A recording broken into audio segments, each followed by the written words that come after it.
I stayed in a couple of those places when I took my trip out to Philadelphia. Because of COVID, they give you like this little breakfast bag in the morning, which has nothing in it that I want to eat. So. They give you a breakfast bag. This one's not. So I read it in the breakfast Gazette, bag. I saw it maybe it'd be in your report or something, but of our 10 varsity sports this spring, 8 of them are section champs. And people drinking were like. That's pretty good. I think that's kind of par for the Hey, course. Bev, do you want me just to go ahead and read Hockard and Batava Golf, for too, everything, now or that do you we mention that, yeah. want to say they're just No, not you don't here? need to. I don't think you need to. Athletically inclined. I mean, kids. you know, 8 out of 10, that's I mean, I could say something when minutes it, will, the minutes will show it. I don't know that you really have to read it. yeah, maybe just for roll call, I'll do it, and then I won't do it for the others. Okay.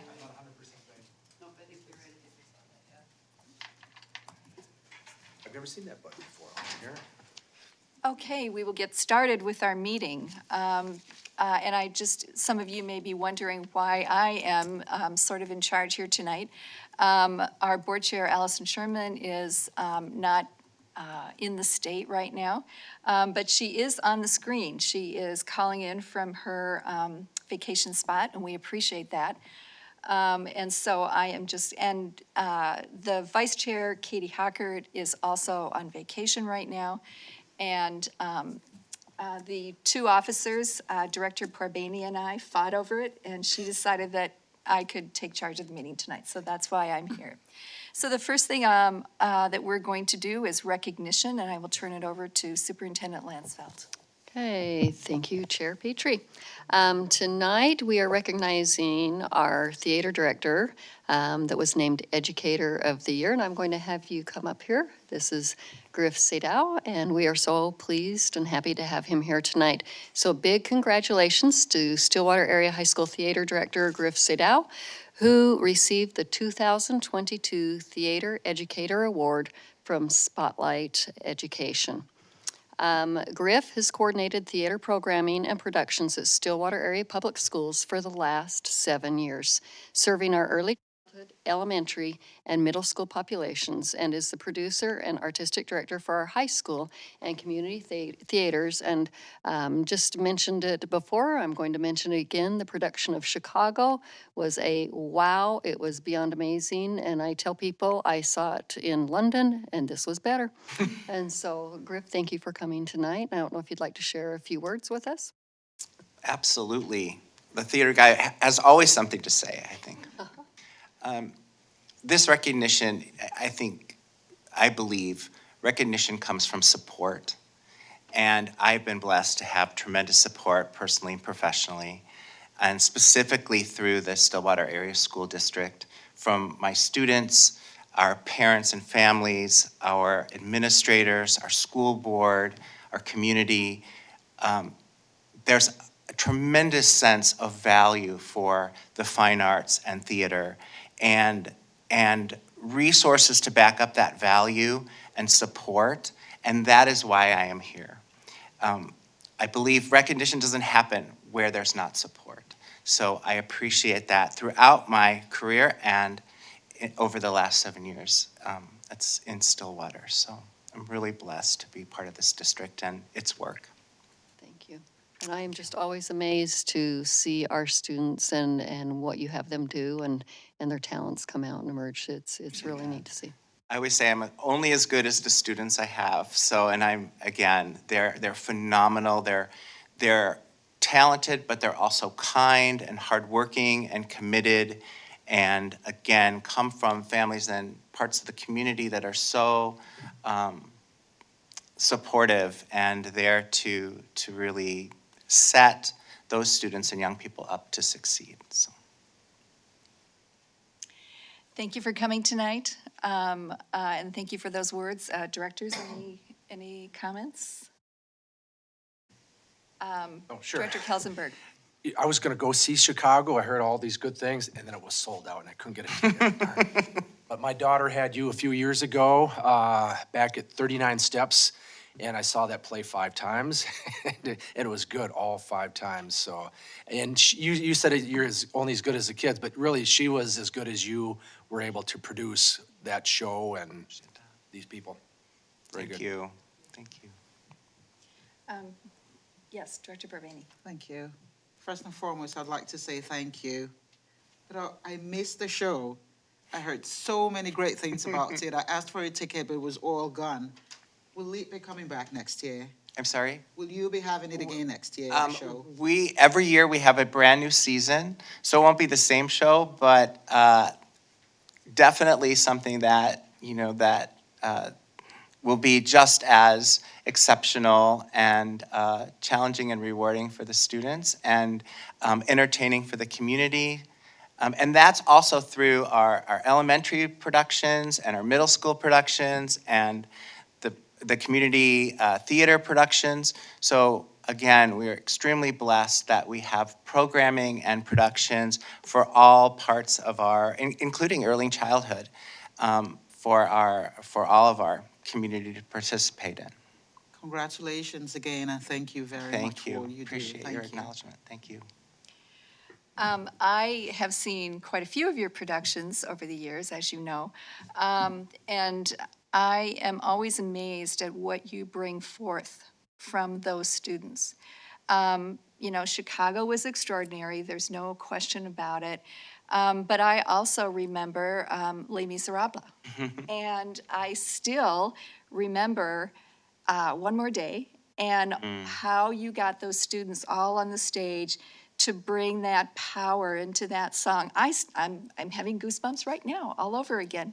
It was great. And I also appreciate what you've done to, and this, when I was with the partnership plan, we were always trying to figure out a way to get theater consistently into the lower grades. And I know that you have helped to bring that about, which is another fabulous thing that helps the district, because there are all kinds of students out there who, aren't necessarily good at sports, but they find a way to be lifted up, in a theater production. So thank you so much for everything that you've done over the years. This is a very well-deserved honor. Appreciate that. I really believe in the power theater and the arts have in skill building with our young people. And I also want to say that athletes make great theater artists, and theater artists make great athletes, and we are blessed to have students that are well-rounded in all of those activities and able to bring all those skills to whatever they do. Thank you for that acknowledgement. Director Riley. Yeah, I'd just like to add to that, and I'm excited that you have such a great program and bring such a great program to our district. Our family is very involved in the arts. I myself am involved in the costuming piece of the arts, quietly, not anymore. But it is so great because it is such a good form of expression for kids. And it's a way for kids to really, who might not be able to express themselves outside of that, they can get in, portray a character, and feel that sense of relief for that voice. And I just think it's awesome. I love that we have that. And there's a place for every student and type of child. So we have backstage opportunities. So if they're not comfortable in front of the audience, there's plenty of opportunities behind the scenes as well. So Thank you. thank you. So do you get to go someplace and accept an award? No, my students that are acknowledged get to go to New York and partake. However, we do have our showcase, our Spotlight Education Showcase at the State Theater on Tuesday evening at 7 o'clock. Tickets are available to the public, and it showcases all the excellence in high school theater around the state. Our medley from Chicago will be done then, and we're also, two of our students, Elise Karlstad and Bria Davis, are finalists for the Triple Threat Award, and Cecilia De Leon is a finalist to be student reporter to cover the Jimmy Awards in New York City. And I wish I could tell you what I know, but it's good news. Okay, well, But you didn't hear it from me. that's a nice little hint.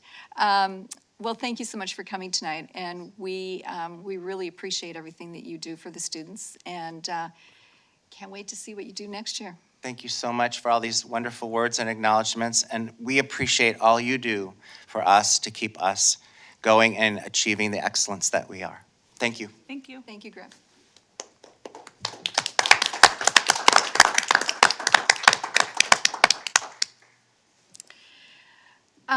We do not have anyone signed up for public comment tonight, so that means that we will move on to the business part of our meeting. I call this meeting to order. Joan, can you please take the roll? Director Kelsenberg, Here. Director Petrie, Here. Director Porbeni, Here. Director Riley, Here. and Chair Sherman. Here. You have a quorum. Thank you. Let's rise for the Pledge of Allegiance. I pledge allegiance to the flag of the United States of America and to the republic for which it stands, one nation, under God, indivisible, with liberty and justice for all.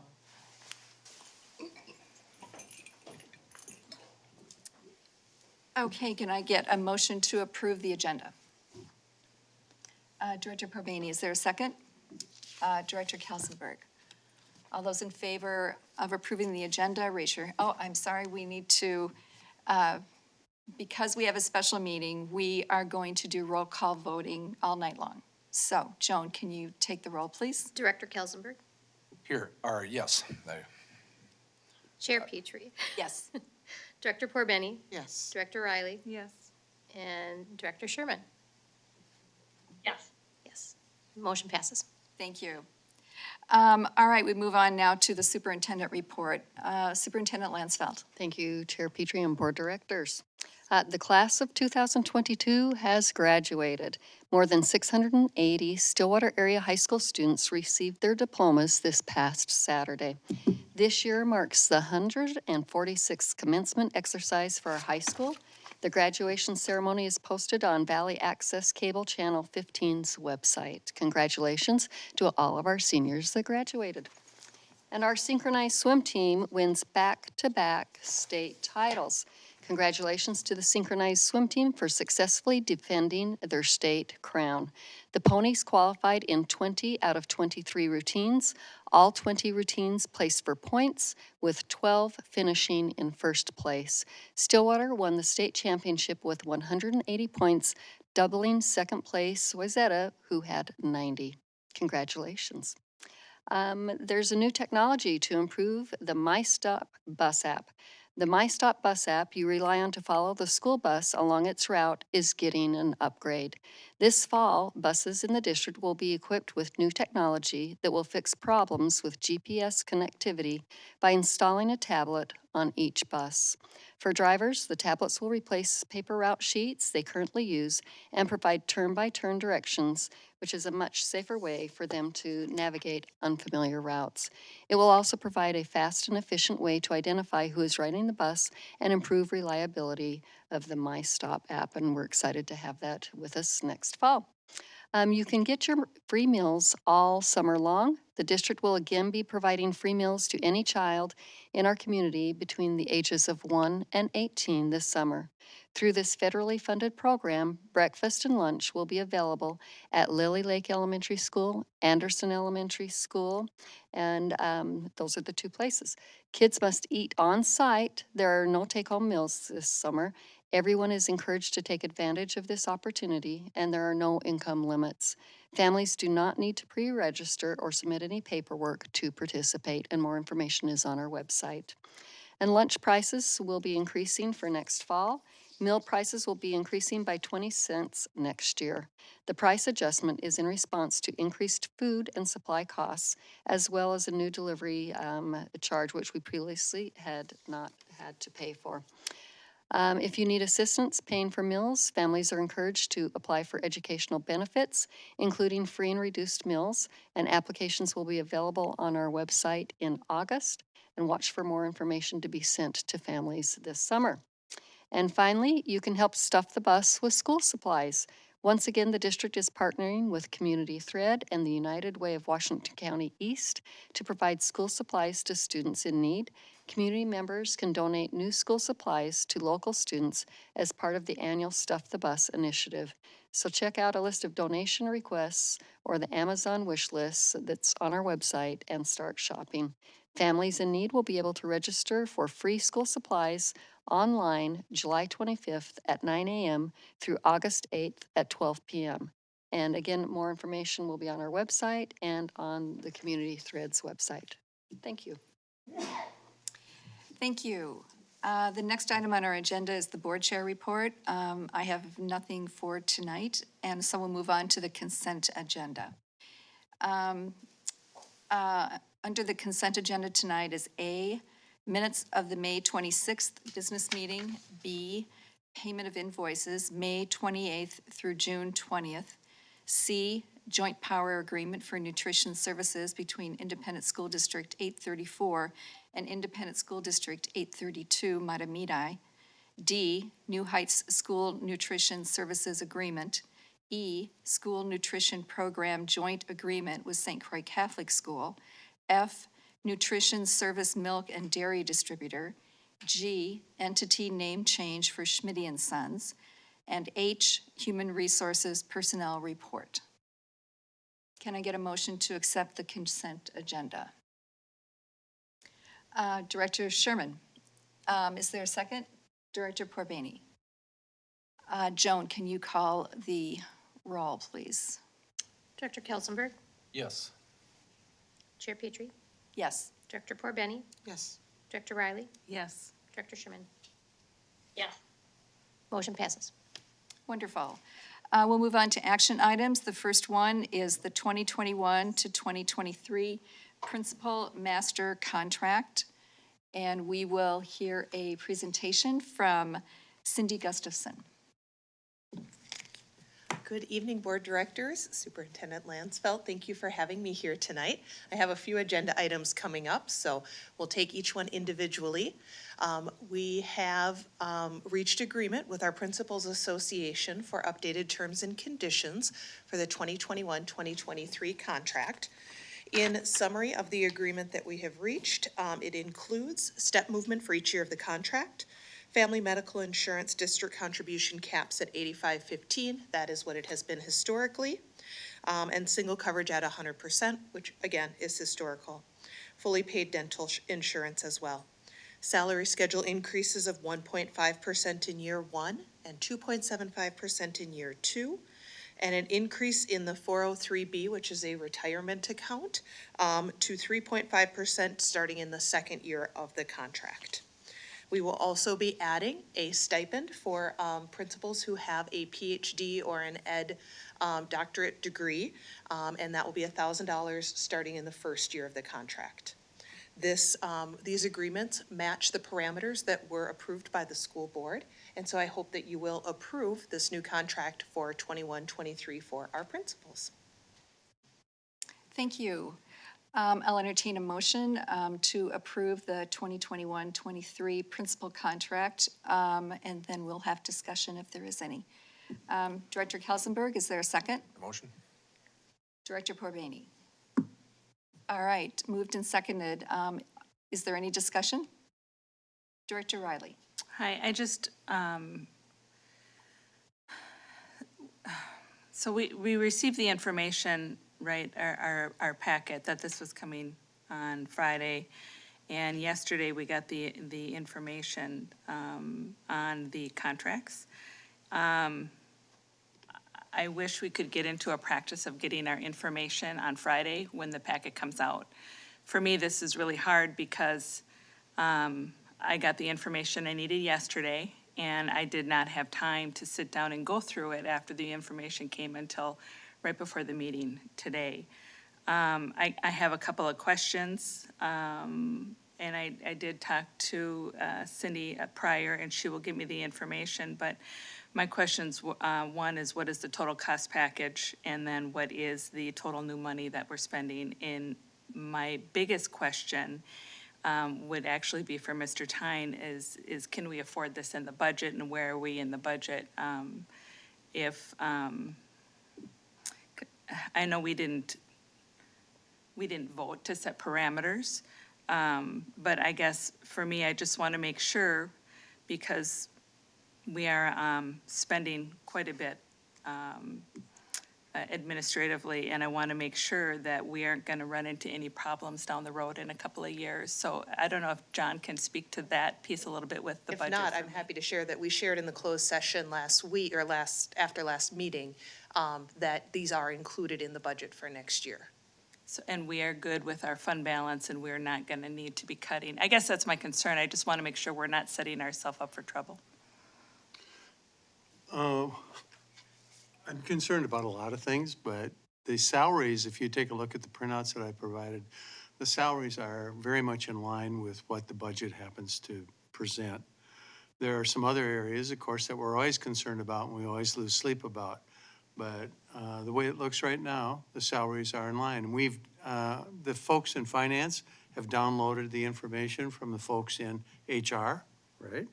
And so they should all be up to date. Okay. And the expenditures that are listed in the budget should work out. And this will affect the current year that we're in. And I'm going to talk about that later. So there'll be a breakdown of this year's budget and then talk about next year's also.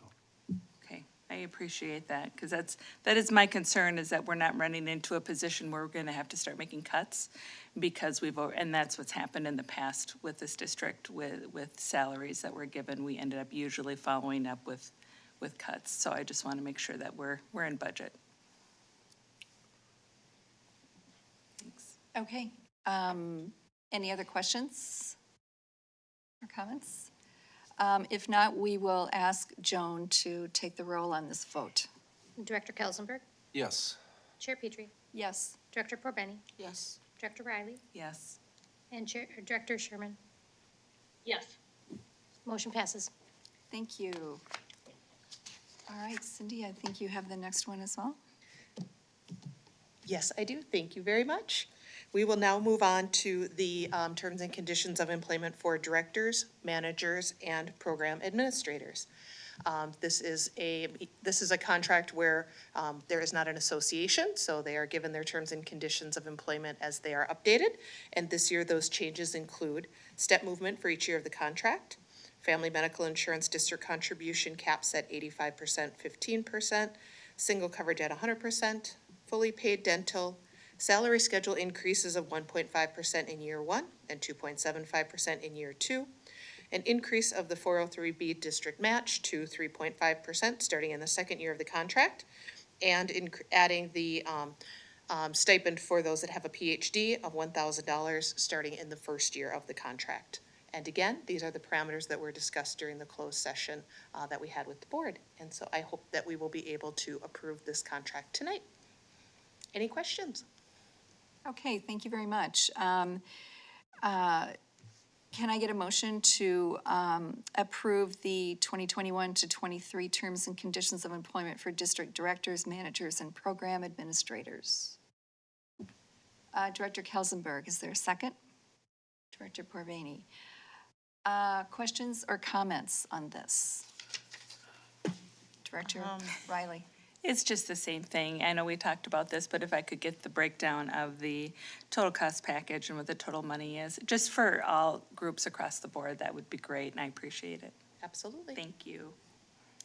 Director Porbeni. Thank you. I think we did talk about for conditions for managers, directors, and program administrators in terms of the PhD, EDD, there should be a licensure. Yes. So is Yep. that part of the Yep, we'll make sure that's conditions? reflected in the language as well. Okay. So only those that are licensed and can teach. That have like a teaching license. Right. Okay. All right, that's all. And that would apply to those that do have that currently, and what I would assume would be in the future as well. Okay. Thank you. Yeah, absolutely. Director Kelsenberg. Yeah, how many people fit this category here?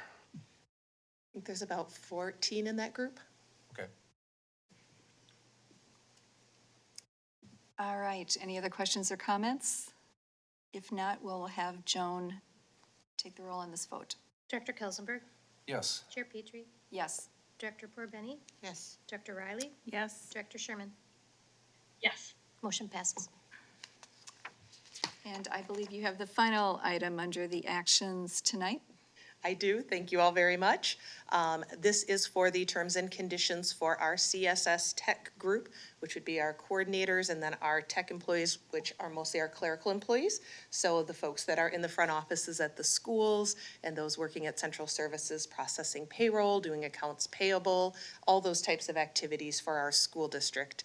I think about those in the front offices at the schools and all they do for a lot of kids. That is one of their favorite people to see each and every day. So this is one of the contracts that I always look forward to bringing to you because this is a group that definitely is on out there working frontline with all of our students and helping them out. We also have some healthcare staff that fall within this group.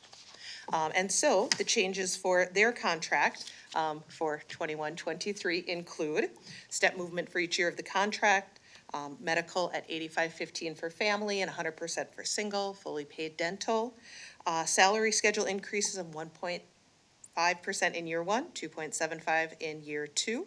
We are increasing the matrix by $1 as discussed in the closed session, as these employees are at the lower end of our pay scale and these are getting harder and harder to fill. We also are below average amongst our neighboring districts for these positions. And so in order to have people in them, we do feel we need to do something a little bit different in terms of just the second year on the matrix for them. And then also looking to increase their 403B match, just as we have with the other groups, so that we have equity amongst them. Again, we talked about this when we had the closed session, and I then would be open to any questions, but I do hope you will approve this contract. Thank you. Can I get a motion to approve the 21-23 terms and conditions of employment for tech support and coordinators, supervisors, and specialists? Director Porbenny, is there a second? Director Kelsenberg, questions or comments? Director Porbenny. Thank you. Thank you for the presentation.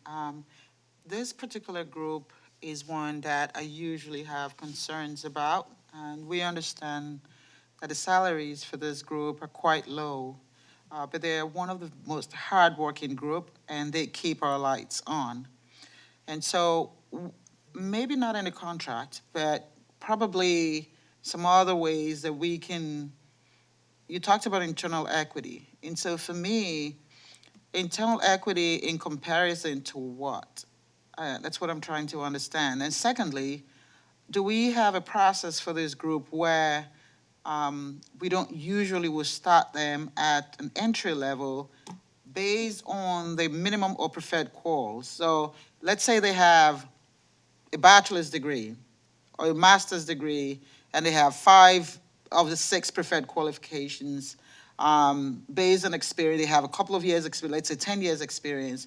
Do we have a structure where applicants such as those do not start at step 1 or step 2, but accredited for the number of years, including their qualifications and the academic qualifications and the experience that they bring?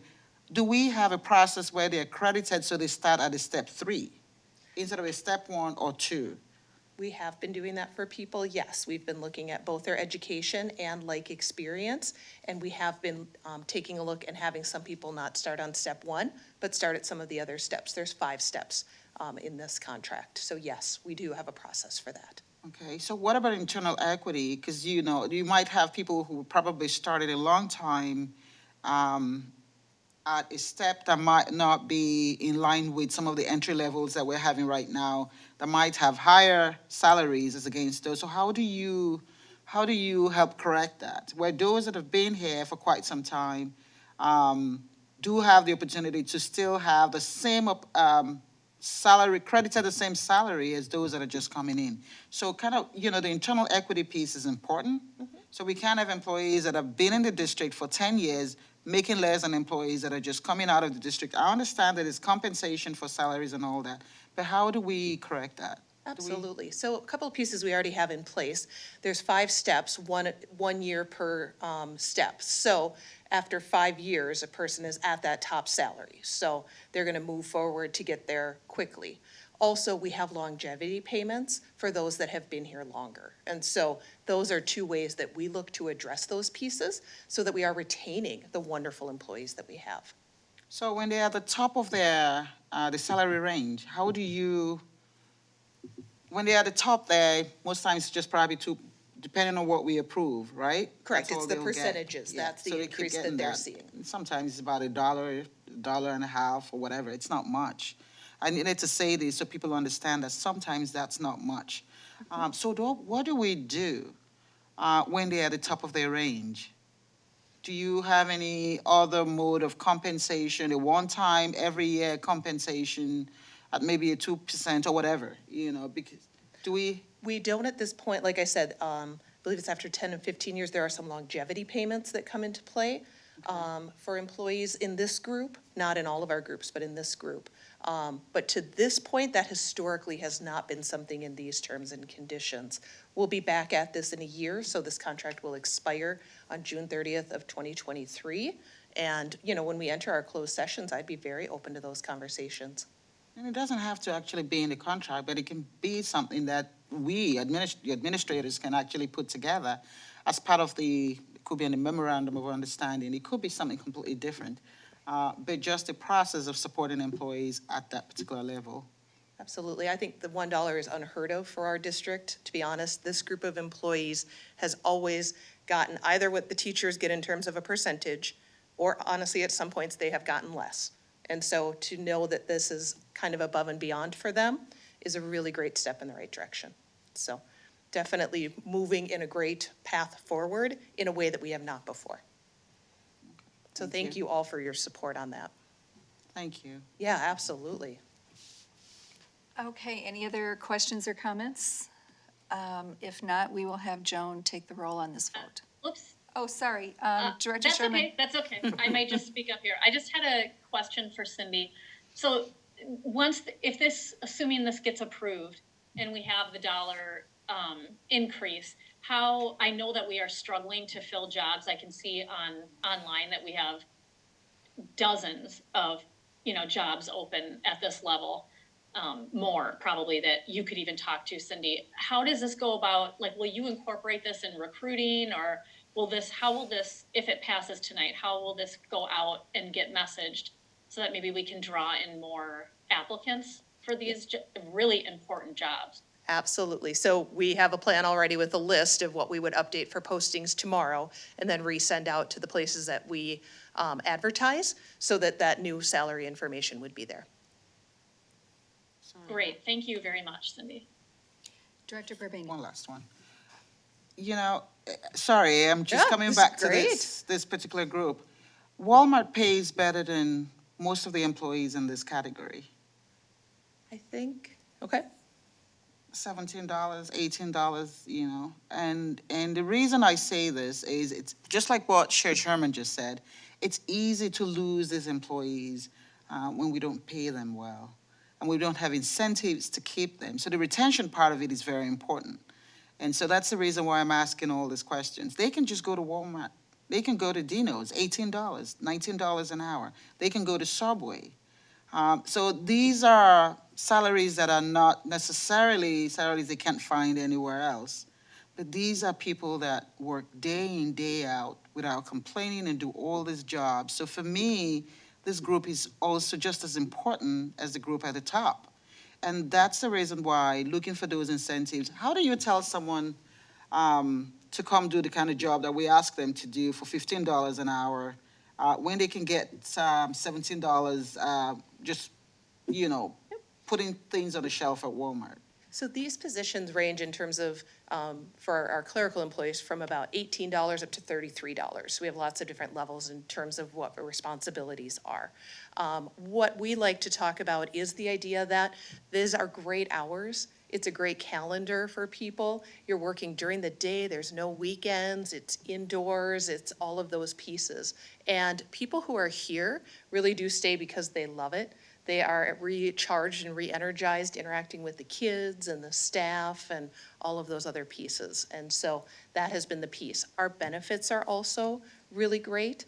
So even working just a school year calendar, you're getting year-round benefits, and at a price that is very reasonable for family coverage and 100% for single coverage, 100% for dental, a great 403B match, and you're part of the Public Employee Retirement Association, so you have a pension. It's a part of that as well. So we have a whole brochure and packet that we share with new employees that outlines every last piece of benefit that they are getting as part of the Stillwater area schools.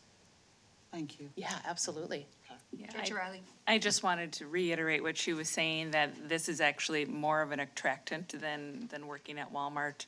Not only that, but you're probably treated a little bit or a little bit more respected in the district than you are outside at the other entities. But there's just, it's a foot in the door. It's, like you said, the great hours. There's so much more reason to apply here other than the wage itself. And a lot of room for advancement. That's the other great part. Thank you, I appreciate that. Absolutely. Thank you. It's great to talk about it publicly, right? So everybody watching can help us. Join us. Yeah. Okay, so if there are no other comments or questions, I believe we're up for another roll call vote. Director Kelsenberg, Yes. Chair Petrie, Yes. Director Porbenny, Yes. Director Riley, Yes. Director Sherman. Yes. Motion passes. Thank you all very much. Thank you, Director Gustafson, appreciate it. Absolutely. Spoiler alert, I'll be back with a couple more next time. Sounds good. Thanks. All right, we're going to move on to the report section of our meeting, and the first item is QComp Annual Report with Dr. Cherry and Ms. Van Clyde.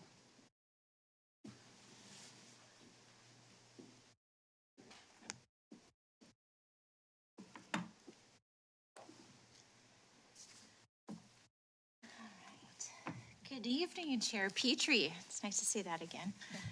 Board directors, we're very excited to present our annual report for QComp this evening.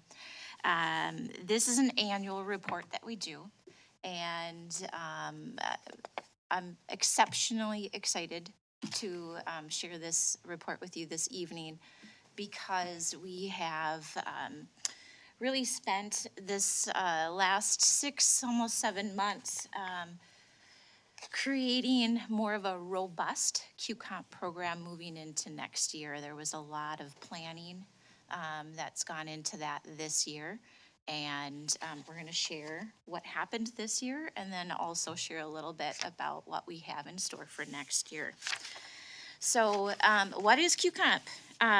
When you look at, I don't know, sorry. Sorry.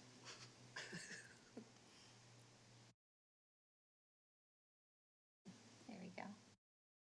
And maybe Joan, if you can flip the slides for us even, that would be Should great. try it now and see if it works. Oh, we're not in presentation mode yet. If I do slideshow, it doesn't do it. Okay. But if I, Do you mind advancing the slides for us? I don't, is it okay if it's like this? Yep, can you just go right to slide 2? Okay. Thank you. So what is QComp? It is the Alternative Teacher Professional Pay System. When you look at your budget levy sheets for the year, you see this as ATPPS, commonly known as QComp, sometimes called Quality Compensation for Teachers. And it is for participating programs to improve student learning through a few different avenues. And notice here, this is just for participating programs. So Stillwater's is not exceptionally unique. There are other school districts in the state, but we are one school district of a select few who have been chosen to participate in the program based on our plan.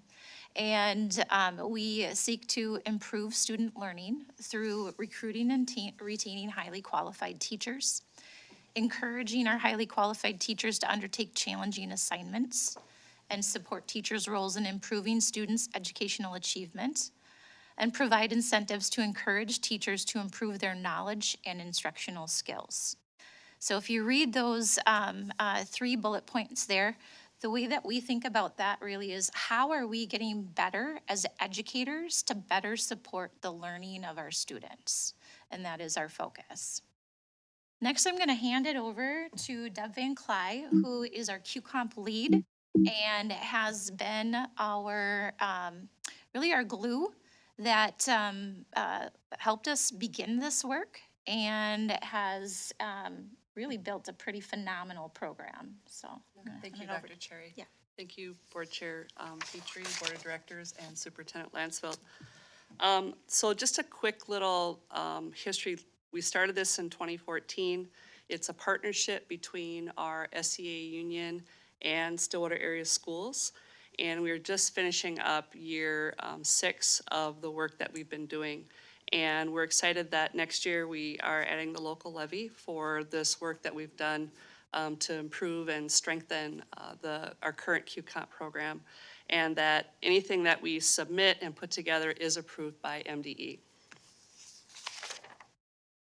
Just one more statement on that. You'll see the last bullet there indicates that we added the local levy.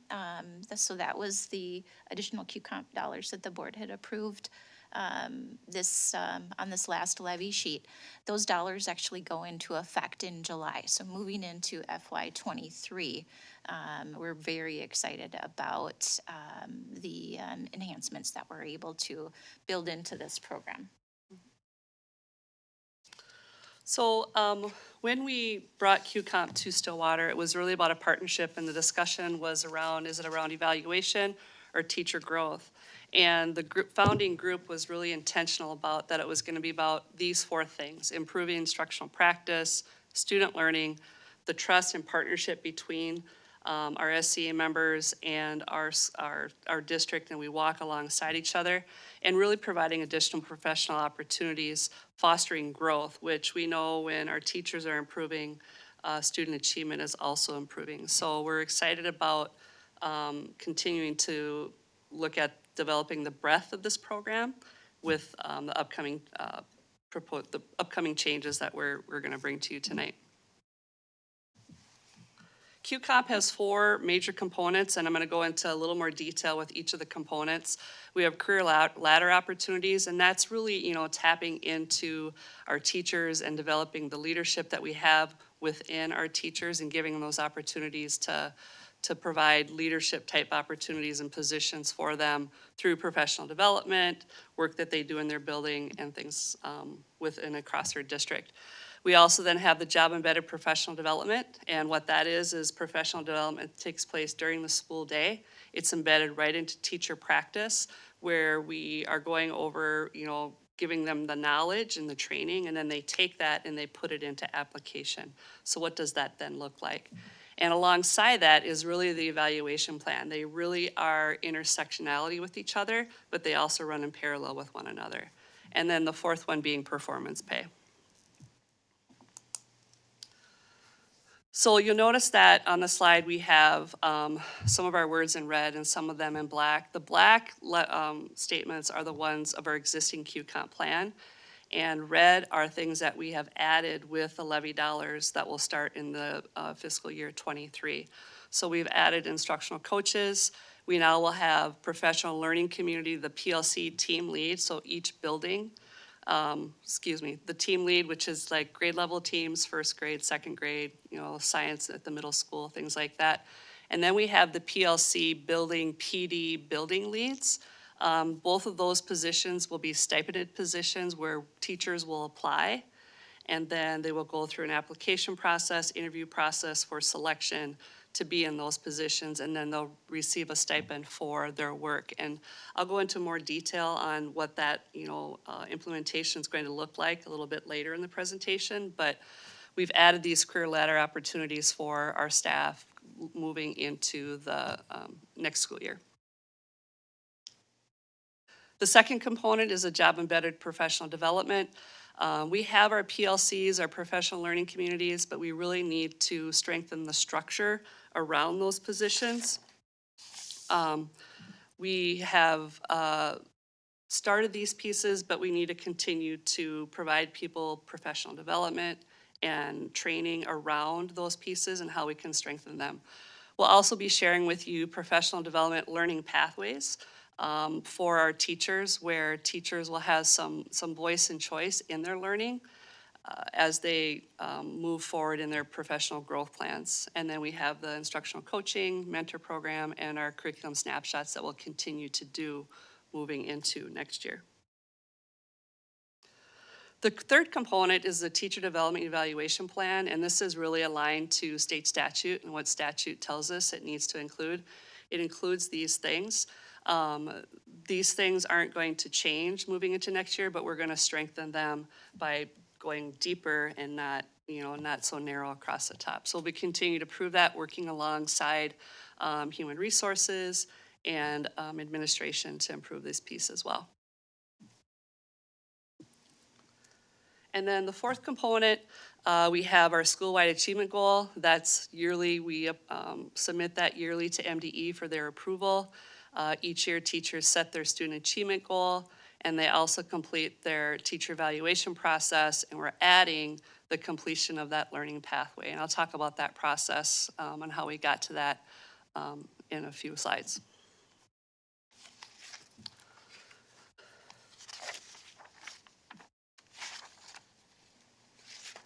So just wanted to share that, when we, met last year for our annual report, we talked about what was our focus going to be for this year.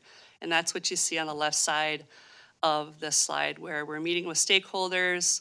And what we did this year is that we brought the design thinking process to each of our schools. We went to every single school and had them participate in a process where we asked them, think about our current professional development, what's working, what's our current reality, and then also think about professional learning communities, because we also know that each building kind of has its own environment and its own, what's the word I'm looking for? Anyway, each school kind of has their own thing going on, but how do we take that and move our entire system forward? So we felt it was important to go to each school and take them through this design thinking process, where everyone was invited to the table. They shared things that were going well, things that they would like us to consider to start, things that we need to stop because they're just not working, and then what are things we're doing that we could improve on. And we went to every single building. Pretty labor intensive it was, but we spent 90 minutes in each of those spaces hearing from our certified staff members what was going well and what we could do better. We'll also be looking at the data from the QComp survey. We have to do a survey with our members every year. We just finished it up last Friday, so we're looking at that data, and we're going to take that and layer that with those visits that we had in each building. And then we're also meeting with our administrators. It's important for us to, walk alongside them in this journey of professional development and growth for our teachers, because they're an important stakeholder in this process as well. We also know that, around a little over 25%, almost 35% of our staff is special education or our specialists. What could we do around professional development and our PLCs to support them? So we also took that entire group on April 15th through the design thinking process, and are looking at that data and trying to develop things to implement for next year. And then we have our continued development of our mentor program. We are just finishing up year 2 of our one-to-one. So we had 79 staff that participated in the mentor program, and we'll be transitioning that to a year 3. So what that means is when a teacher is a probationary teacher, they have a tenured or a continuing contract teacher that walks alongside them in year 1, in year 2, and in year 3 to help them with lesson planning, curriculum development, just classroom management, all sorts of different things that are coming to the table. So that's, we're continuing to develop that too. So what we feel we're doing well is that we're providing that one-to-one mentor for our new staff. Our instructional coaches supporting the job-embedded professional development on a daily basis, and then continuing to build systems for collegial support. That was one of the things that came up in our visits to schools, is the teachers' desire around collegial conversations and helping us, push and challenge each other to be better, to look at, similar data. If I'm a first grade teacher, I sit alongside my colleagues and I look at What are you doing and what am I doing? What's going well for you? What could I do to implement into my practice? And research will also support that that type of practice is really effective to increasing student achievement. We also want to look at where we have opportunities to grow. So continuing to create systems to implement job-embedded PD, to add the mentors to our year 3 of probationary teachers, and continuing to provide meeting and connection for our special education staff or non-classroom staff like our student advocates, our school nurses. How can we continue to make those connections across the system around professional learning and making sure that it's meaningful and really looking at our PLC structure and strengthening that.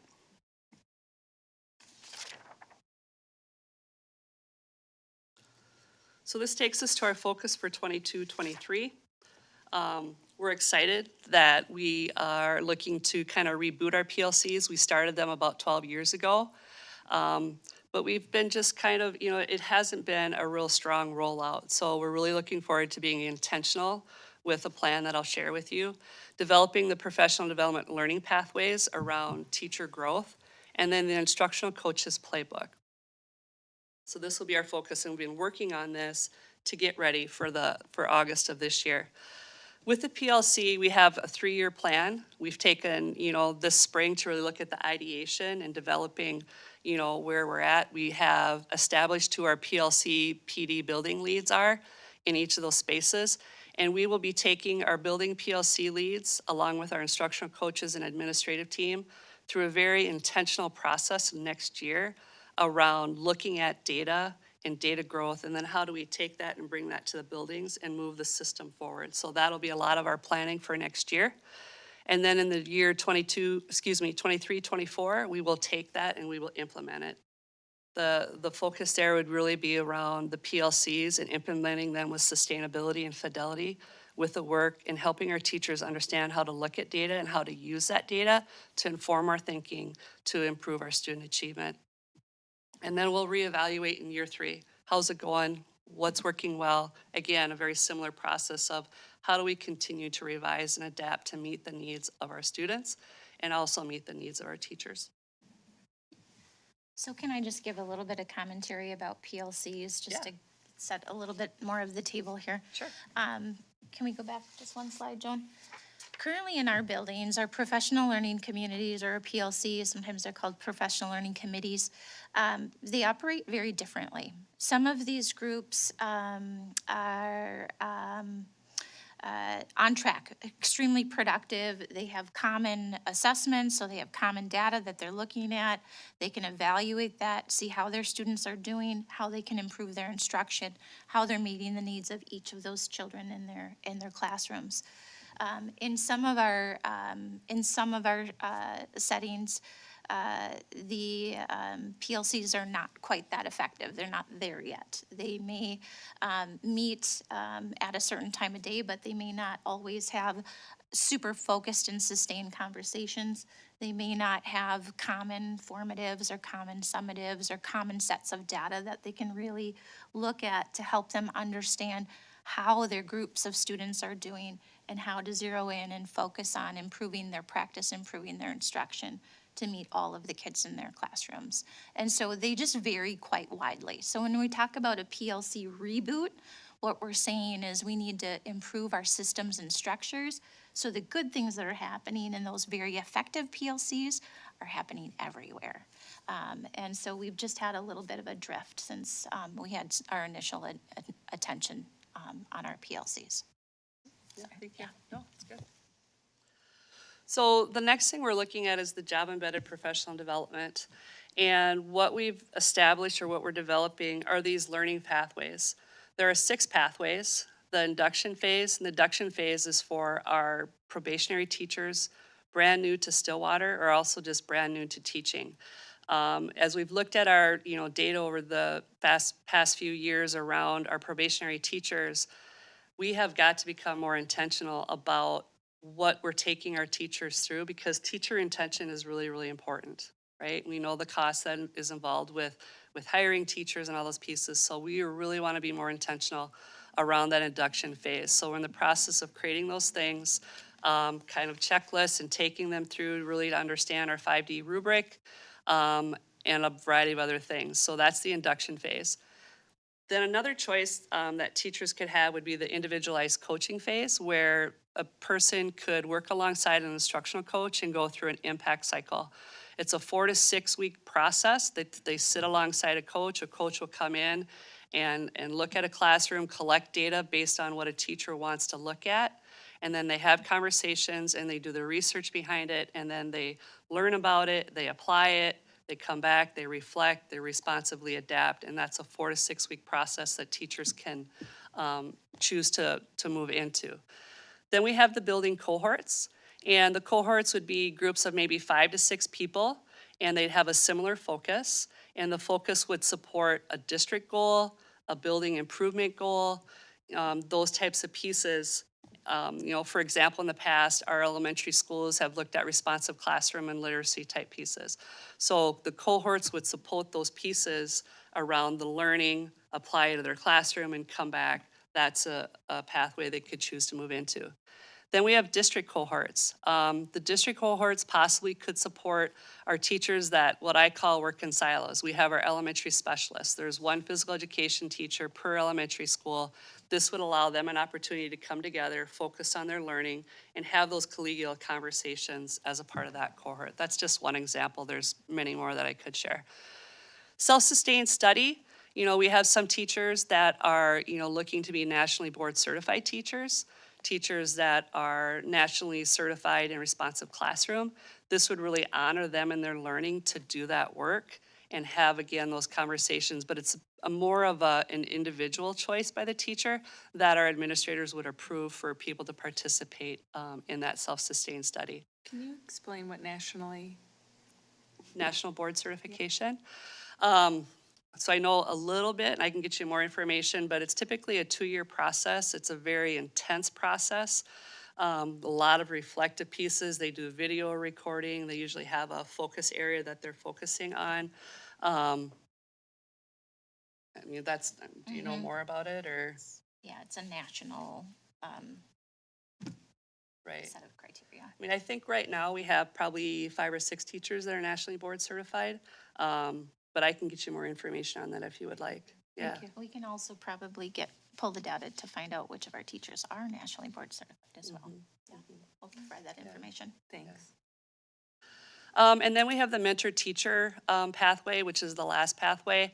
And that would be for our mentors and really helping them develop leadership skills and having collaborative conversations and growth conversations alongside a teacher. And they're really pursuing that teacher-leader position within that mentor pathway. So we're continuing to work on these. This is just a real, high-level view of the 6 pathways. But the point here is that all of our educators want to learn, all right? And growth is not an option, right? We're really talking about growth and learning for all on all these pieces. So we're excited about the choices that this is going to give our teachers. It really fits in well with the design thinking that we've had and heard from schools as to what they would like to see when it comes to professional development. And again, as we're developing this, we're making sure that we're, following alongside some of Guskey's 5 levels of professional development, that there's rigor across all of them in those pieces. So that's our work that we're doing on the summer to have this ready for the fall.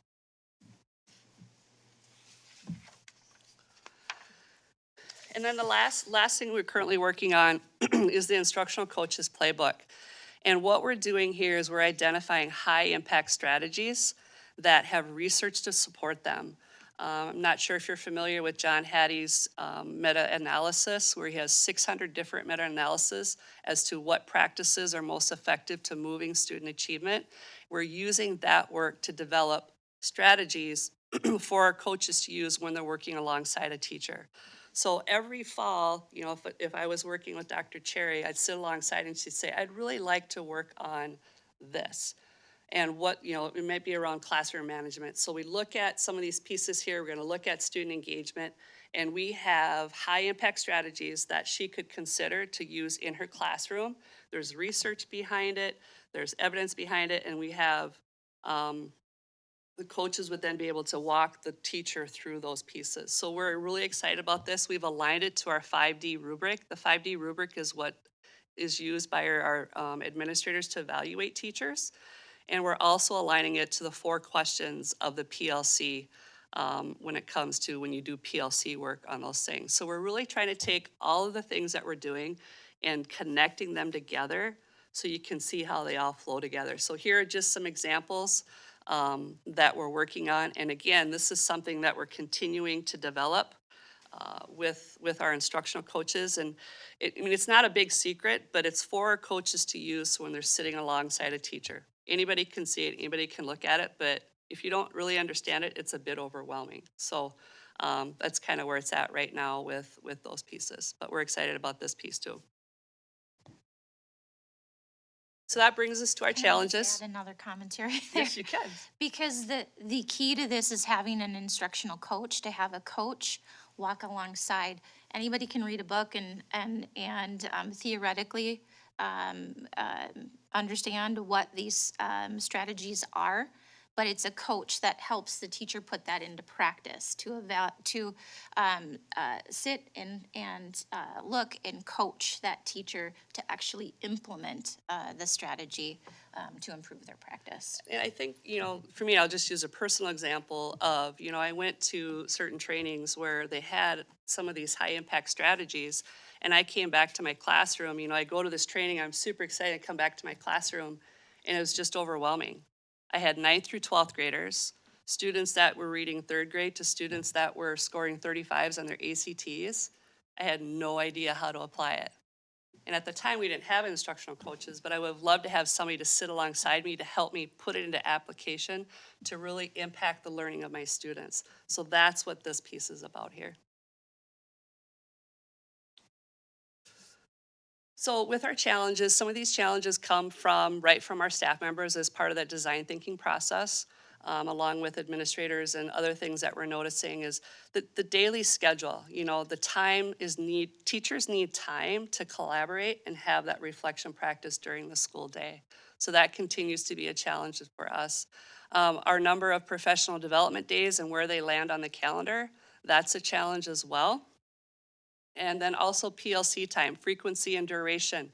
Systemically, as Dr. Cherry talked about a little bit earlier, it's different in every school. So how do we create a system that we can move and have everybody have a similar, equitable PLC time? And then ongoing sub shortages. When you provide professional development during a school day, you need subs, and it's really difficult if teachers get called back to the classroom because we don't have subs. So these are some of our challenges, but I think what I really appreciate most about working with everyone that I work with is that we're solution focused. We're looking to find solutions to make this work because, what matters most is our kids and them improving in their achievement. So we're excited about what we have going. And with that, we are open to any questions that you may have. Okay, thank you for that presentation. It sounds like you put a tremendous amount of thought into this design thinking process, and I appreciate that you got so many people involved in all the different buildings. I think that probably creates a little bit more fidelity with the process, and it might help for success over the 3 years of the implementation. So questions or comments, Director Riley? Thanks. A couple questions. First, the almost $800,000 levy, how long is that, how many years is that for? 1 year? 1 year. Okay, and so a lot of what you have planned here is dependent upon that levy. What happens if it doesn't get renewed next year? How are the shifts gonna be made? And before I let it go, I am very impressed to see the amount of thought that's been put into this program because, QComp started in 14. We've been on the academic decline since 15. So I really haven't seen the fruits of the program in the district. And so I'm hoping that this renewed effort will benefit our students. But it looks like you want to reevaluate after 3 years. Would you be able to, or would you even be ready to shift or change course earlier if you don't notice a difference? So thank you, Director Riley. That is an excellent question, and the ability for us to do the plan as we have it laid out here is contingent upon continual renewal of the board-approved QComp portion of the funding for this program. We receive about $1.4 million from the state, and that is contingent upon student enrollment. And so that dollar amount fluctuates slightly with enrollment. That's what we've been operating on to date. So moving into next year is when the additional, actually based on enrollment, it's about $780,000 that will be coming to us that will be able to implement this plan in full. That was able to provide the funding for 3 additional instructional coaches, which gets us to the ratio that we've really been striving to get to, so we can put this robust of a plan in place. And then also it provides the additional funding for the PLC reboot. And so all of that is contingent upon continual funding of that additional district portion, community-funded portion of this program. If we did not renew the community portion, that's a significant cut for us, and we would have to scale back quite a bit. I believe that we would likely need to scale back the amount of learning, professional development that we were able to offer to our educators. And it would essentially put us back to where we were last year. So what we really want to see then, in order to sell this to the community, is some results. And so is it gonna happen in a year? Is it gonna happen, I mean, the pressure's on. Absolutely, the pressure, thank you, the pressure is on. And the hard part is this board has to vote on that again already coming up in just a couple of months. And we haven't even received the dollars yet to put them into effect. So we have to give it a little bit of time to get the program up and running in order to see those results. Is there any way to monitor as you're going to give the board some feedback as to how it's working? And I'm not sure how many people utilize the instructional coaches in our staff, but is there a way to somehow measure? I know it's tough, but. Absolutely. So the way that we have our learning pathways laid out is that work will be starting right away in the fall. We will know by November which educators are in which learning pathways, and we would love to come back to the board and provide another update at that time. And then again, at the end of the year, we'll have some really solid student data to go along with that. Thank you. I won't take up any more time. Director Sherman had a question? Yes, you mentioned on the slide that talked about the challenges. I'm curious what, if anything, the board can do to help with those challenges, if there's any role. Or I know I appreciated Deb saying that the group is solution oriented. Obviously these challenges are significant, just wondering how the board can help. Thank you, Chair Sherman. Director Sherman this evening.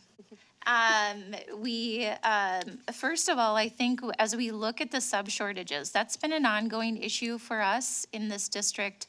And one thing that we were able to do this year is add back a few incentives so that we could reinstate or reengage additional subs. And we needed to do that because of our COVID-related absences. We're anticipating that if we have additional health-related absences this next year, that they may not be as great as they have been in the last year and last 2 years. So I would recommend continuing to keep our eye on what are those incentives, what kind of funding can we provide for supporting the subs that we need to continue to do this professional development work. The other piece of it is we, as an administrative team, have some logistical work to do. And that's around the scheduling. And a lot of these pieces have to do with time. Time is our greatest resource. And so I think that there are some things that our administrative team can do to be a little bit more creative and be thinking about how do we schedule our professional development days? How do we schedule our meetings throughout the day? And really looking at the schedule of our students, our daily schedule in each one of our schools. Those are the areas that are related to time that I think the board can help support our administrative team as we continue to look at those schedules into the future. Might the calendar committee be looking at challenge number 2? When we start talking calendar committees and days, Yes. those kind of get identified, or? I think so. The number of professional development days that we have is currently dependent upon our agreement with SCEA. And, but we have some different ways that we might want to think about scheduling those throughout the year. Director And then, Kelsen- oh, Go I'm ahead. sorry. Go ahead. I was just gonna ask one more question, and Deb may know this more. When we added, because of this levy that the board decided on, what is our ratio of teachers to instructional coaches? I know we went up and it's more where we want to be at for effectiveness. Do you have like a number of teachers per instructional coach that you're trying to hit? We try to have a ratio of 1 coach to 50 certified staff members. We're really close in most of our buildings on those pieces.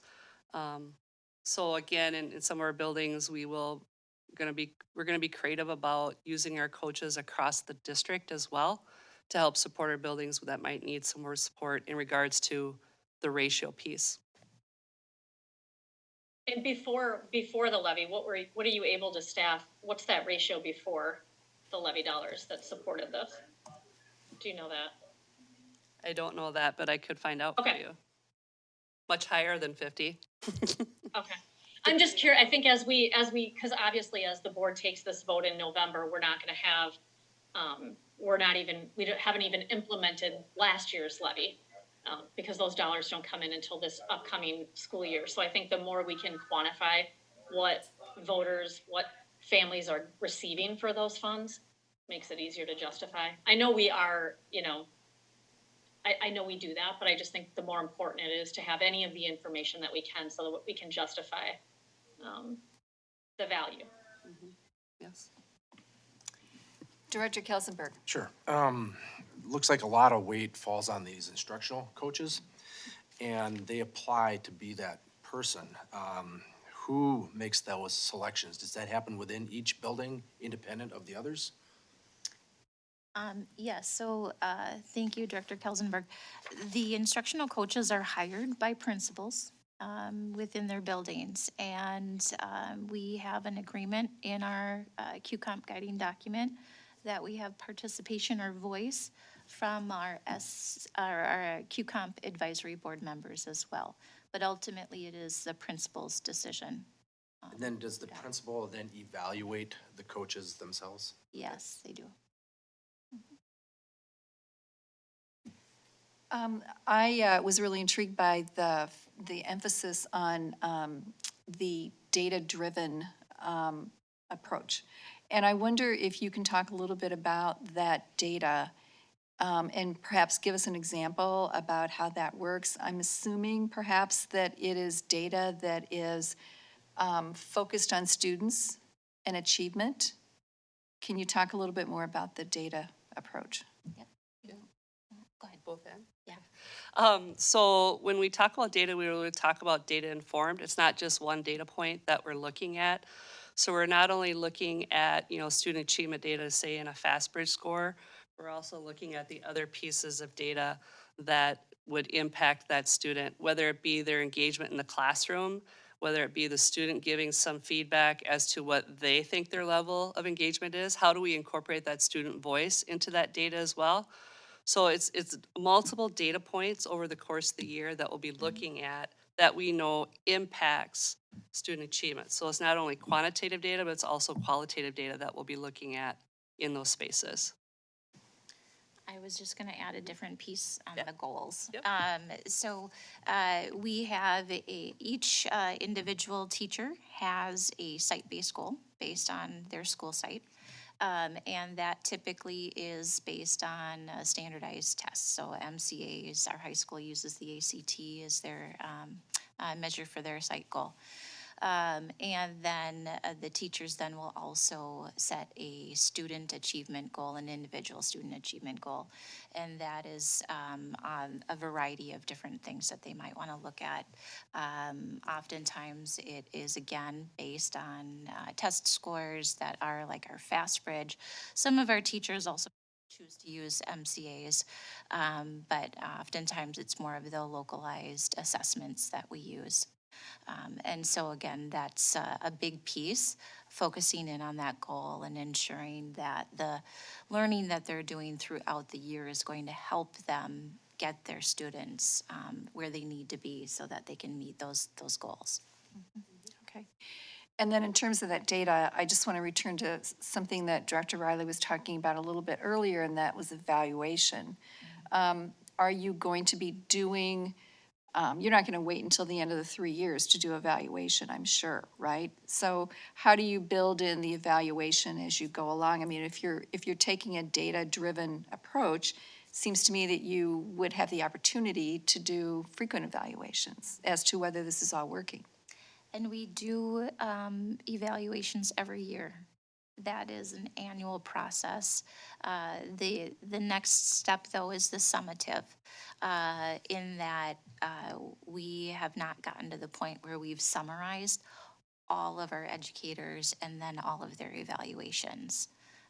And so that's an extra piece that we haven't gotten to, but we could, and we should. Are you speaking to the evaluation of like the QComp program itself or? Well, I mean, QComp doesn't exist for its own self. It exists to, improve the quality of instruction and consequently, student learning. So, I guess those are the things that I'm wondering about, the evaluation.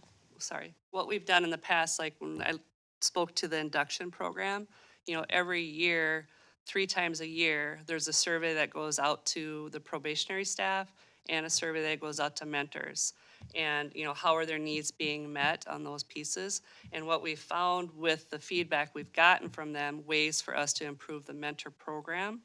So those are some things that we're doing.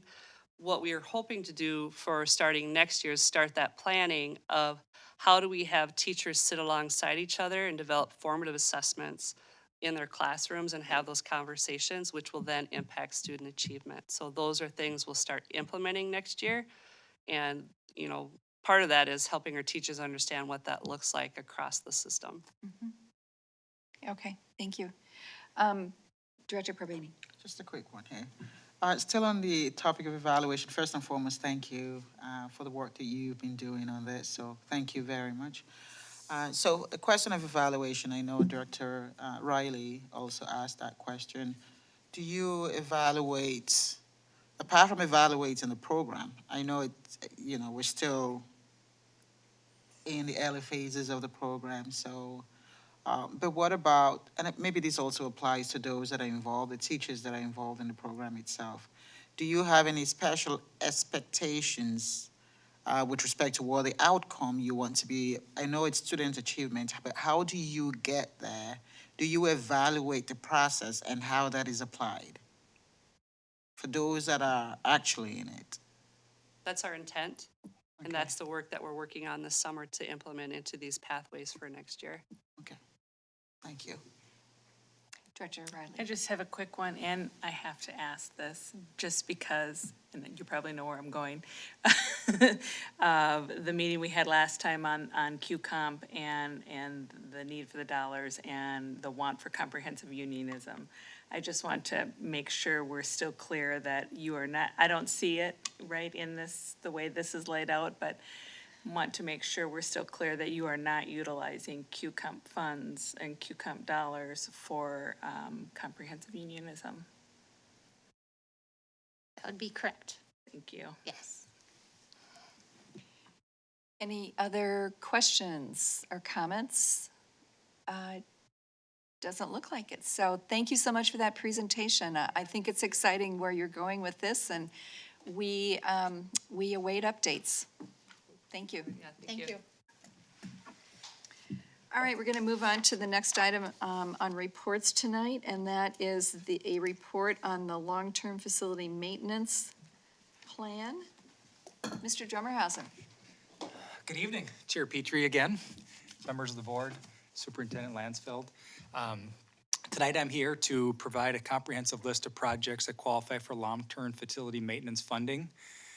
This is a list of itemized projects to create our long-term facility application, which will come to as an action item at our next meeting at the end of June, which typically is kind of approval of our fiscal year 2024. And just a reminder, 2024 is typically a year, or the year is, fiscal year is typically a year after the summer the projects are done. So these projects, most of them will be slated for next summer, which will be summer of 2023.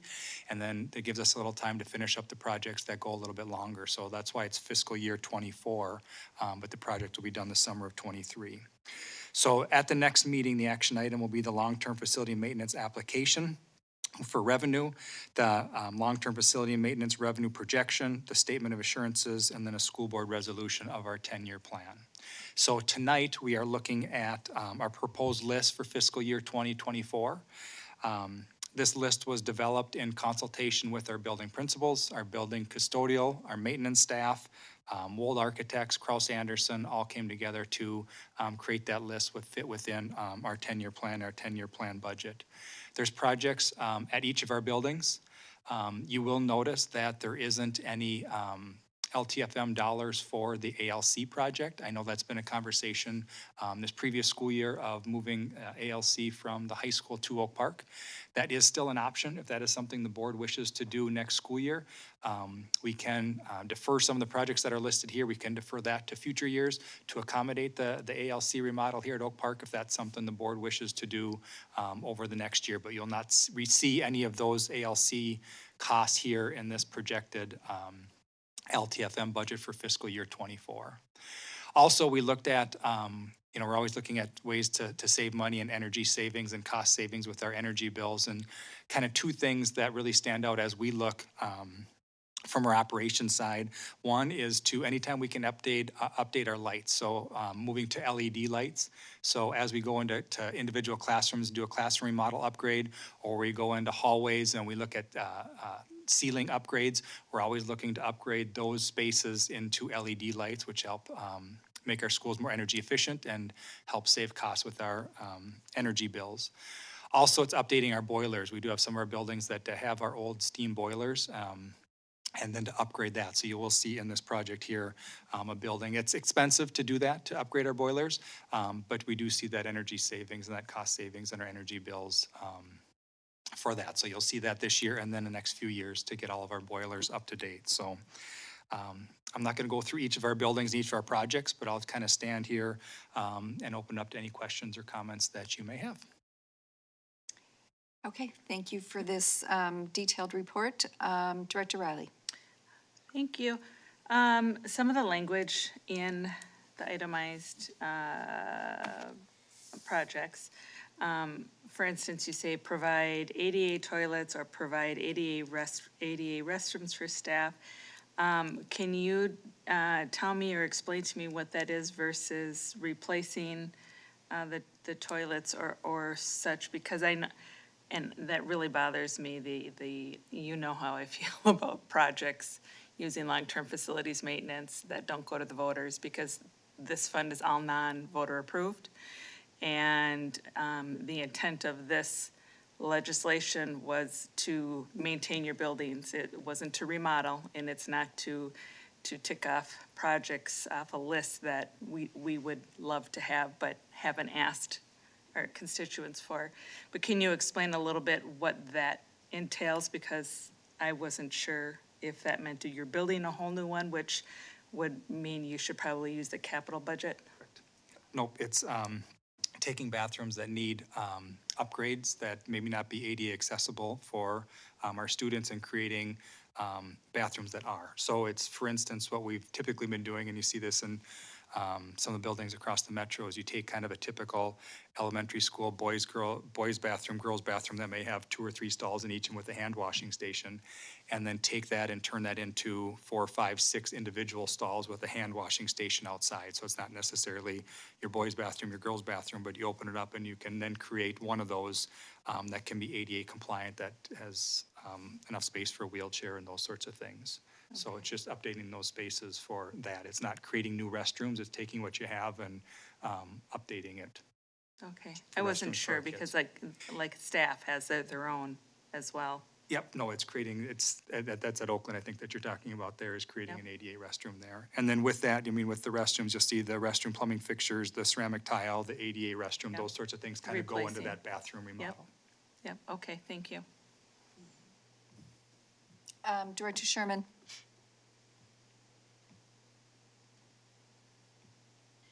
Yes, Mark, can you just for taxpayers that may be interested in knowing where this kind of like for like replacement, where these projects are, so that they can on their own kind of see the work that's being done? This is on our website, correct? Correct, yep. It's under the board, yep, tonight, it's under the packet for the June 9th board meeting. So you'll see the Okay. LTFM projects, they're all listed. Okay, so do you know, does it, other than in a board packet, is it anywhere on on our website? Currently, we do not have it on there. We Okay. have been in conversation about creating a kind of a construction or a maintenance, kind of its own tab within the website, but that has yet to be developed and is still under construction, Okay. let's just say. Great. It just may be something that voters might be interested in so that they can see, how these dollars are being used. I just appreciate the level of detail that you provide and, it's extensive. And so I think that for voters to know what projects are being done in what schools and for what money, it's just a transparency that would be nice to have out there and available. Any other questions or comments? Okay, thank you so much, Mr. Drummerhausen. We appreciate the report. All right, we're going to move on to some financial reports. And the first one is Dr. John Tyne, and he is going to be reviewing the 2021 to 22 general fund budget. I'm sorry, it took me a little time to get up here because Mark finished so fast. He threw me a little loop. I wasn't prepared for that. I could have asked more questions. Should have asked more questions. I was counting on that. I'm here to talk about 2 things tonight, and the first one is going to be the current year's budget.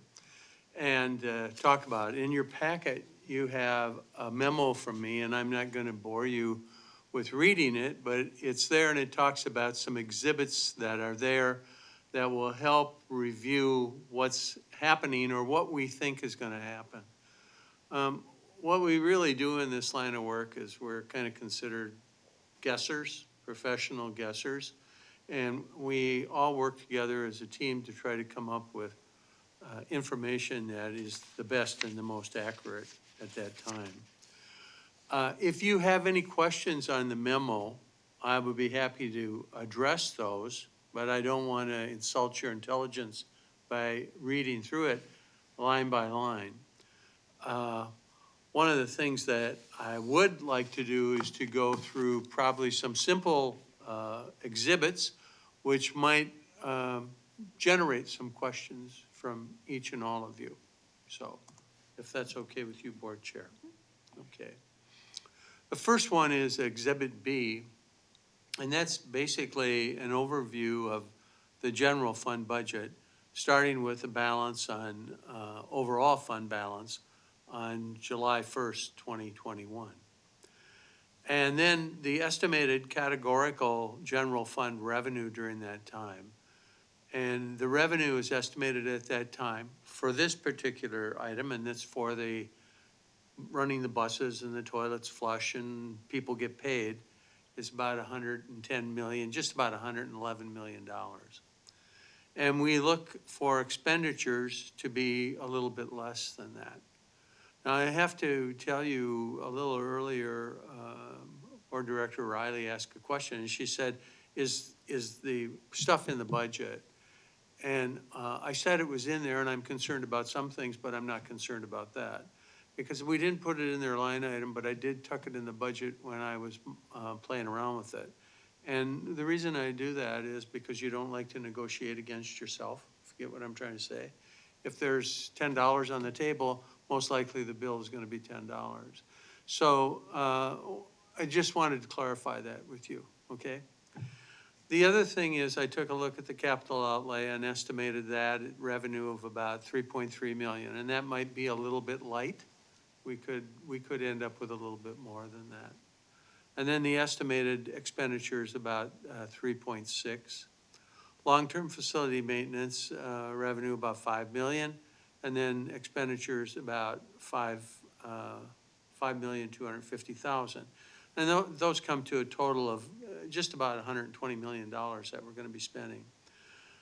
The interesting thing is down at the bottom, and I don't know if you can blow that up, Joan, can you do that? Not destroy it, but just make it bigger. And the reason I wanted to talk about that a little bit is because this information down here has a real effect on the fund balance. And what it basically does is, you'll notice that I'm estimating capital fund balance of about 8 million and a long-term facility maintenance of about 6 million. Those have a direct correlation to the general fund balance, okay? The unreserved. And what I mean by that is if you take a look and you said the capital fund balance, instead of being 8 million, was going to be 6 million, that Mark spent, not Mark personally, but I mean, that the district spent down that fund balance a little bit. If the expenditures stayed the same, which we think they would, what would happen is it would cause the unreserved fund balance to jump $2 million. So that's why you've heard me say this more than once. It's not what you spend, sometimes it's where you spend too. So if expenditures stay about the same and show up more in long-term facility maintenance or in capital outlay, that's gonna have an effect on that fund balance. Now, what we're doing right now is we're estimating that revenue and expenditures are going to be fairly close.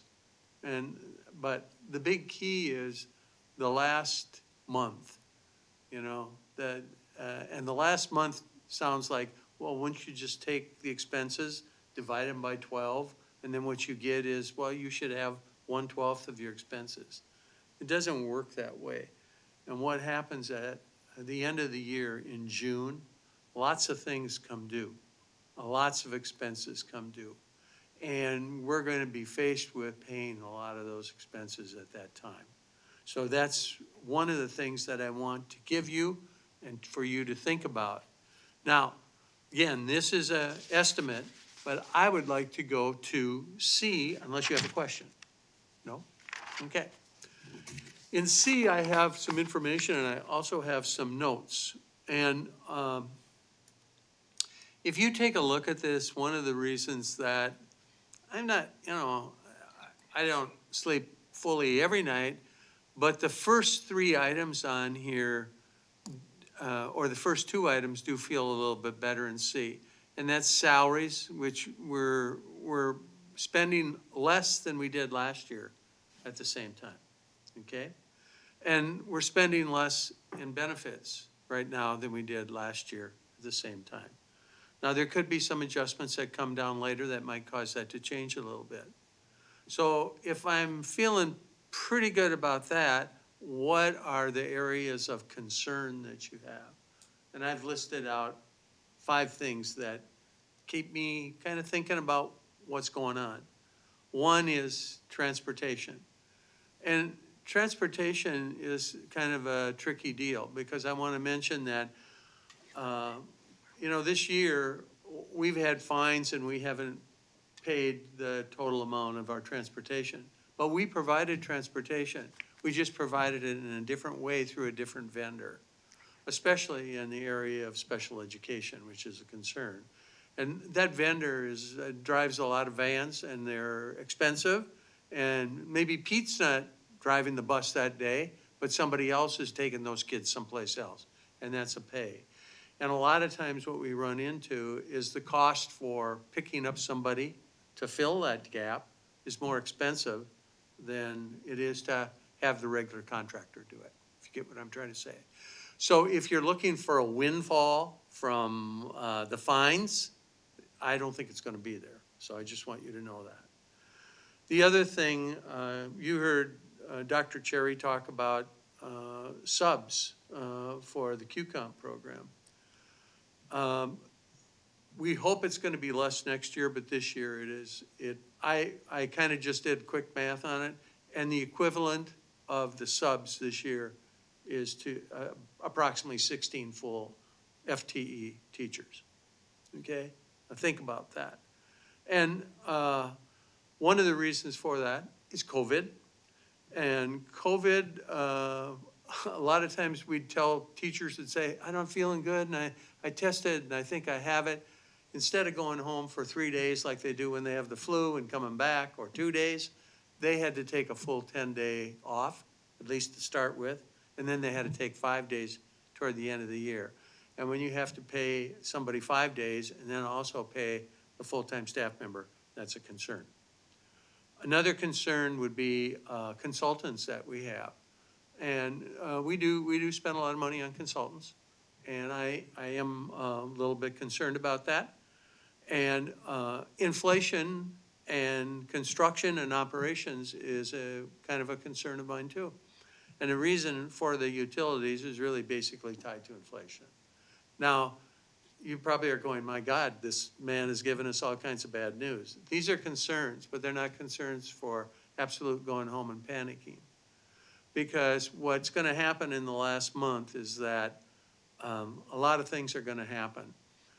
We estimate out of the money that we allocated, you have 95 million that's spent up there right now. We look that we're going to spend about, and you'll see it at the last exhibit, probably about between 23 and 24 million dollars. We hope that's where it's at, and that's what we think it's gonna be. But, there are surprises every day in this line of work. Now, I've go to Exhibit D, which is the same information sliced and diced in a different way. And you'll remember that starting last fall when I was here, I would tell you, you gotta stop spending money. You gotta stop spending money. Don't spend any money. Be cheap, But there are certain things you can't be cheap on. If you're gonna put kids in a classroom, you have to have somebody there with them. You can't put them in there alone and let them fend for themselves. So that means you have to have a sub. When you're gonna get kids to school and you wanna bus them and they're special needs, you're gonna have to have a van and you're gonna have to hire somebody to do it. There's no two ways about it. And that's just the way life is. The things that look good about Exhibit D, as it's broken down by programs, are the administrative costs have dropped off significantly. And the reason for that, of course, is we have one superintendent compared to more than one previously. District support showed a marked decrease, and that's because of technology expenditures. But you'll notice also that our regular instruction is spending less than we did last year. We're about $250,000 less at the same time. Now, the problem is we had some last year, some bills from last year are gonna show up.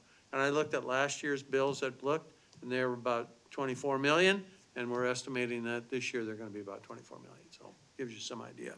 We think we're gonna be right about there. The big concern I have is special education, if you look at it as a program, because their costs are getting really outlandish. And, I would say that, well, it must be us, we're doing something wrong. No, you've been down at the state capitol and you've heard them talk. everybody at the state capitol is talking about the same thing. Give us the cross-subsidy help that we need. Because if you don't, it's gonna be awful. I'm hoping, wishing, praying that that comes through and that we do get that money. But our costs in special ed are, you can see the percentages, I don't have to tell you. Instructional supplies are down 5.5%. Pupil support is down 4%, but operation and maintenance, and that's because of the construction projects we have, and also because of utility costs. I mean, let's be honest.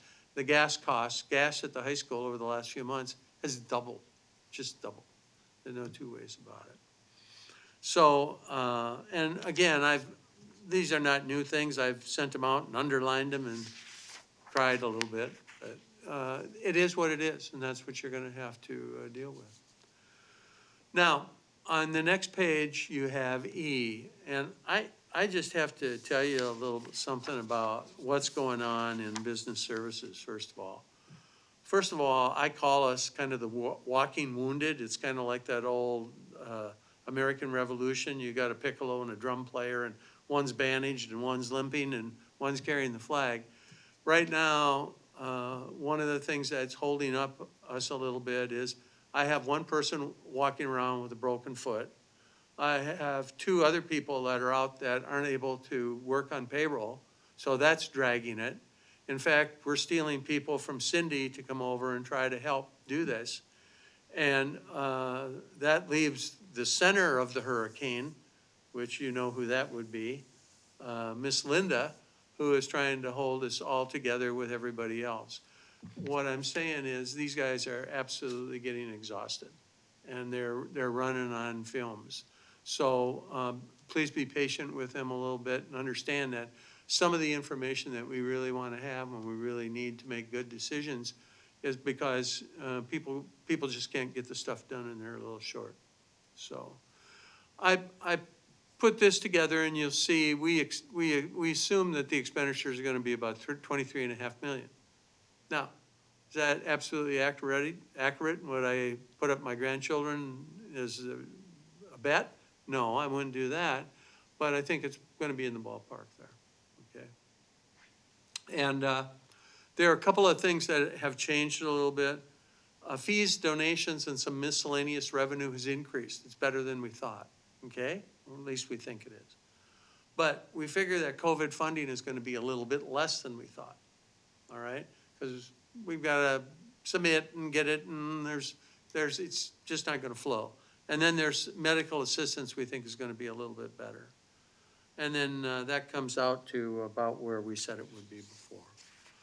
So that's kind of the overview of where we are this year. Again, are there concerns? Of course there are. We're always concerned. But one, not necessary to go run around and scream with your head cut off. There's no worry for that. And I'm hopeful that, I shouldn't say this the wrong mark, we hope that they spend a lot of money in capital outlay and in LTFM, because that will reduce, that will help bolster the general fund, ending fund balance a little bit. So I'd be happy to, I haven't put you guys to sleep, have I, at all? I hope not. So, you know, this is a $120 million business plus, with lots of employees and lots of balls in there and lots of things happening. And I think, you know, it's not a big secret that I'm not going to be here, and that's not going to be a tremendous loss. You're going to be just fine without me taking a seat.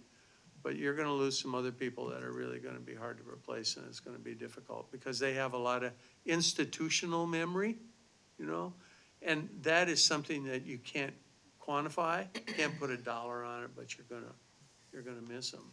So I'm hoping that the walking wounded all get well and all come back and are ready to go and get the people that you've settled contracts with paid, and we can move forward into the next year. Yeah. Could you go back a little bit to what you just said with capital outlay and long-term, you know me, I don't like to spend money.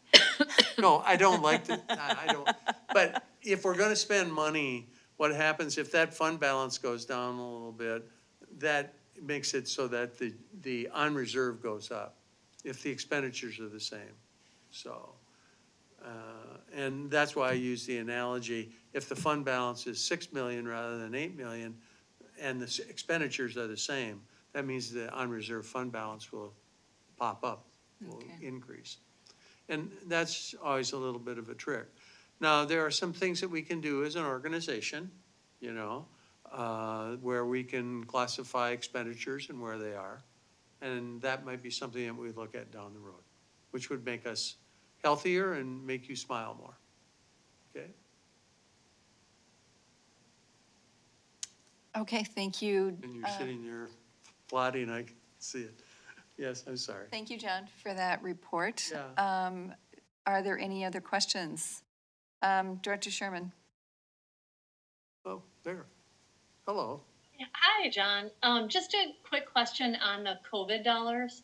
Yeah. How are we at with spending those where we need to? Like, I Well- know that, certain funds have to be spent at certain times. Well, How is- where we are, what happens though is first, whenever you have it, if you have the money that's available, you have to develop a budget. And there's been a number of reports that Caleb and Dr. Cherry have put together.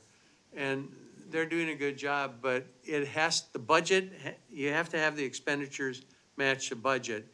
And then you have to have the personnel draw it down. It has to be approved by the Department of Ed, and then it has to be entered into the SERVs. To tell you the truth, I wish that they hadn't set this up that way. I'm glad we had the money, but I wish they would have just said, here, you guys, schools are going through a real tough time. Here's some money. You're local, you know what you need the money for. Please use it in an appropriate manner. But there are some hoops that have to go through, and we're trying to spend that out over a couple of more years. And the reason I said it's down a little bit is because I think we're trying to spend it, but we have to match the Department of Ed's budgets, what we budget, what we say, they have to approve it. Then once it's approved, it has to be spent, then it has to be drawn down. So, okay? And what we could do, and I know Caleb would do that, maybe and I shouldn't promise things for him, but in July or sometime in August, might be a good idea just to have them take a look at where we're at there. And, okay, I was gonna, like I said, I'm probably not gonna be here, and you guys know that. But you do have a good team and a smart team. But when you go out looking for somebody, please get a top-notch person. I'm a rank amateur compared to these guys, so please do. Okay.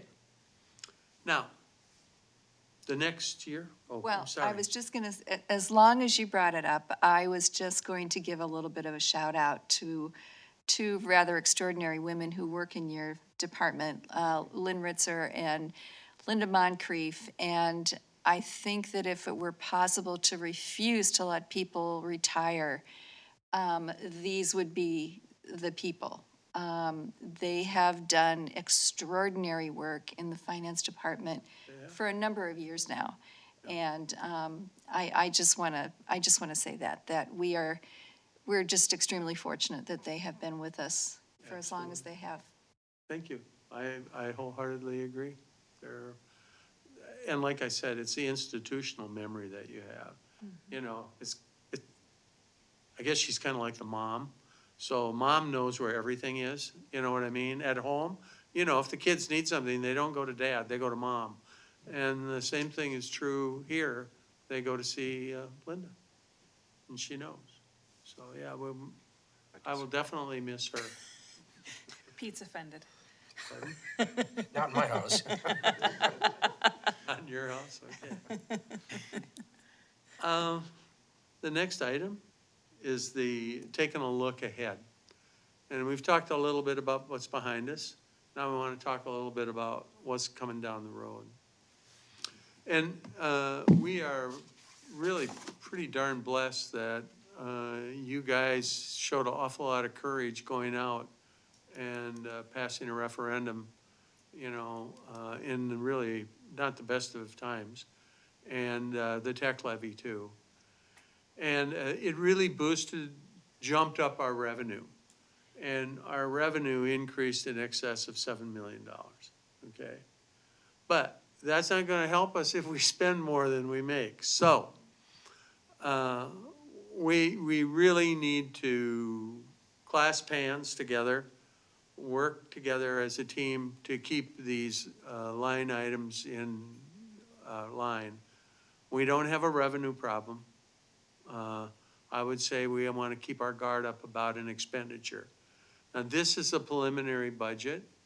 This is put in here, and this is everything that we know to date. And there are some adjustments that will happen down the road. The concerns I have here, because I have concerns everywhere, was one, special ed costs, and they're gonna continue to grow. And, and the other is transportation, because how is this gonna work? And if it doesn't work and we've gotta spend, pick up some other folks, knock on wood, it's gonna be great. And then COVID, if COVID just would leave us alone for a year, just a year. And that's the big driver of our sub costs. And like I said, we usually, sub costs run probably about 8 teachers a year, maybe a little more on a good year. But, and we're gonna get a little help probably with paying some of those sub costs with some of our OPEB money. I don't know how that'll all work. But we look to have a balance. And the reason that we have that is because of the revenue. And what we want to do with that is to not spend it, not do anything with it, sit on it like an egg, hold on to it. And I know you got to do some things, but my recommendation would be just be cautious, because you can't go back to the well again. So you're going to have to live within your means. Gee, I'm a doom gloom guy, aren't I? Even when I tell you got $7 million more, but I don't mean to be that way, but I think you just have to kind of lay it out. And I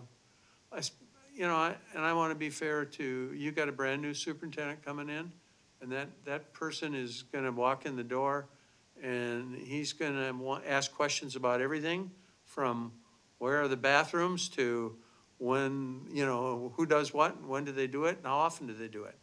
So we need to give that individual the support we can. And I know each of you will, everybody will.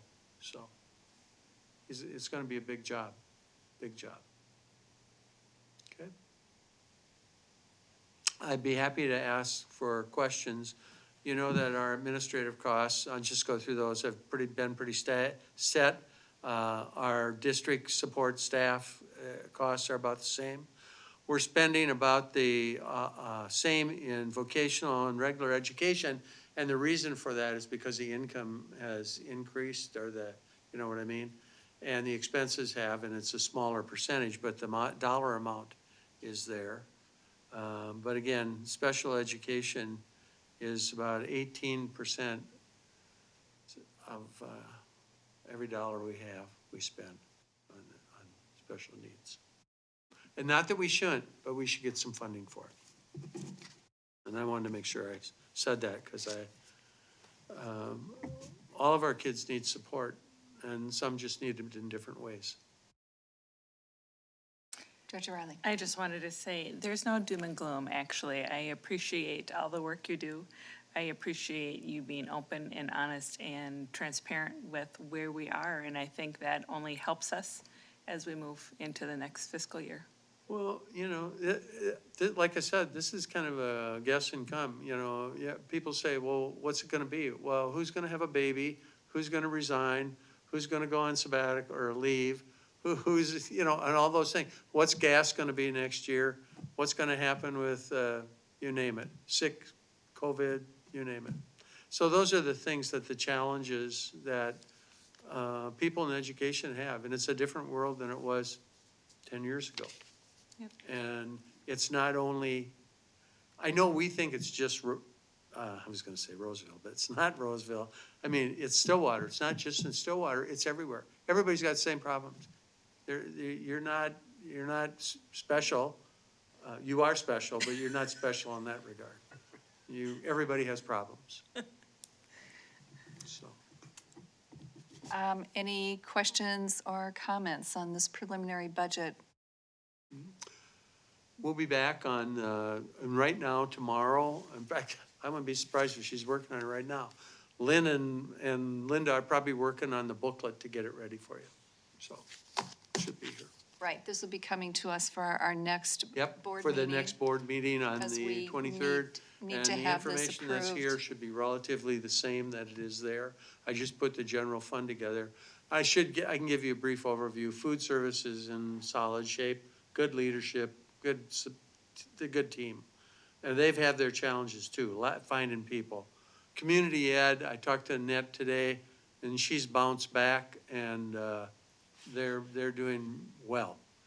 And, you know, the rest of them, debt service and et cetera, they're just humming along. So this is the big enchilada, though. Okay, so we'll see you at the next meeting then, and we need to approve this budget before the end Yeah. of this fiscal year. By statute, you have to have a budget approved. Now, we all know that everything in here is probably wrong. You know, we think it's close and we think it's right, but you have to approve something, otherwise you can't spend any money, okay? So. Okay, thank you very much, Oh, Dr. thank you. Tyne. We'll see you next time though, Yeah. right? Hopefully before that. Okay, sounds good. And that brings us to the end of our agenda for tonight, and so this meeting is adjourned. Thank you, everyone. Thank you.